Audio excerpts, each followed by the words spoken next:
राजनीति के चाणक्य कहे जाने वाले, खासकर बीजेपी की राजनीति के चाणक्य कहे जाने वाले अमित शाह।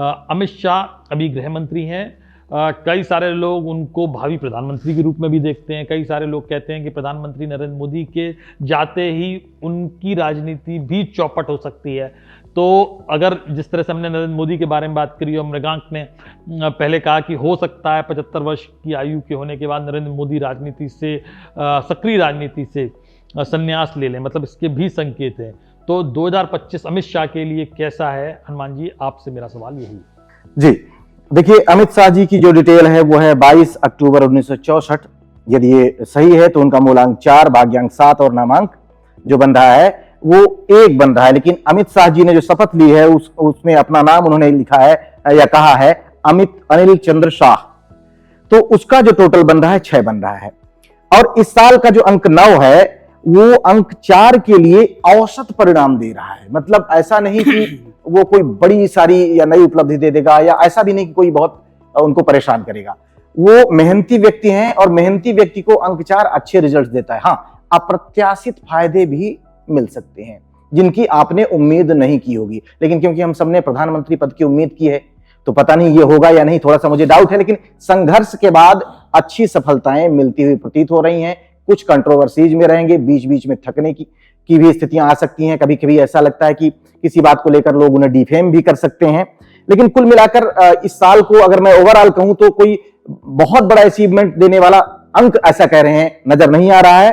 अक्टूबर के आसपास से जब इनकी वर्ष कुंडली बदलेगी तो मुझे ऐसा लगता है कि अप्रत्याशित परिणाम जिनकी हम उम्मीद कर रहे हैं, और शायद वही वो समय होगा जब नरेंद्र मोदी जी 75 वर्ष के पूरे होंगे। तो क्योंकि अक्टूबर के बाद इनका जब जैसे जन्म का वर्ष बदलेगा, इसके बाद अप्रत्याशित रूप से कुछ बड़ी उपलब्धियां मिल सकती हैं। इसके पहले वाला जो समय है वो उतार चढ़ाव भरा रह सकता है। यानी अक्टूबर तक सामान्य रहेगा। लेकिन जो आपने बड़ी बात कही कि जो हम एक अटकल लगा रहे हैं तारे सितारों के माध्यम से कि अगर नरेंद्र मोदी पद छोड़ते हैं तो हो सकता है अपने उत्तराधिकारी के रूप में अमित शाह का नाम वो घोषित कर दें, या पार्टी उनको उस पद पर पहुंचा दें जिस पर सभी राजनेता पहुंचने का सपना देखते हैं। मृगांक, आपको क्या लग रहा है?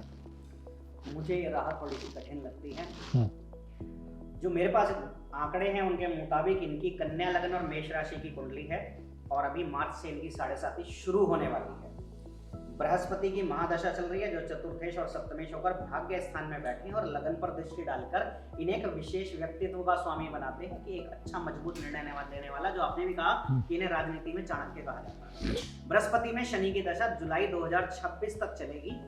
शनि 6ठे भाव में कुंभ राशि के होकर मजबूती से बैठे हैं, जिससे विरोधियों को चित करने की इनकी नीति लगभग हर जगह सफल होती है और शत्रुहंता योग बनता है।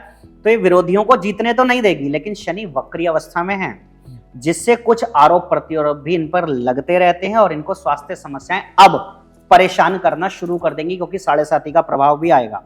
मुझे ऐसा लगता है कि राजनीतिक तौर पर इन्हें आगे बढ़ने से रोक पाना तो संभव नहीं होगा, लेकिन इस वर्ष ये कुछ बड़े निर्णय लेंगे। मई के महीने में जब बृहस्पति दशम में जन्मांक के राहु के ऊपर गोचर करेंगे तो कूटनीति के क्षेत्र में कुछ ऐसे कदम ले सकते हैं जिसके लिए इन्हें, जैसा हनुमान जी ने कहा, कि कुछ अपयश का सामना करना पड़े या कुछ अपने ही लोग इनके विरोधी हो जाएं।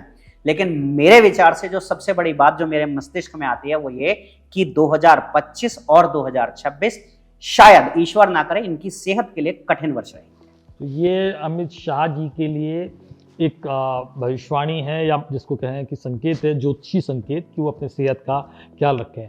कृष्णमूर्ति जी, क्या आपको भी लगता है कि अमित शाह की सेहत 2025 में थोड़ी बिगड़ सकती है, उन्हें उसका ध्यान रखना चाहिए? और आपके हिसाब से 2025 अमित शाह के लिए कैसा रहेगा?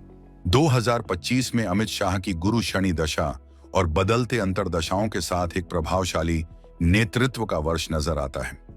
मई तक शुक्र की अंतरदशा उनकी कूटनीति और आकर्षण को बढ़ाएगी, जो सहयोग बनाने के लिए अनुकूल है।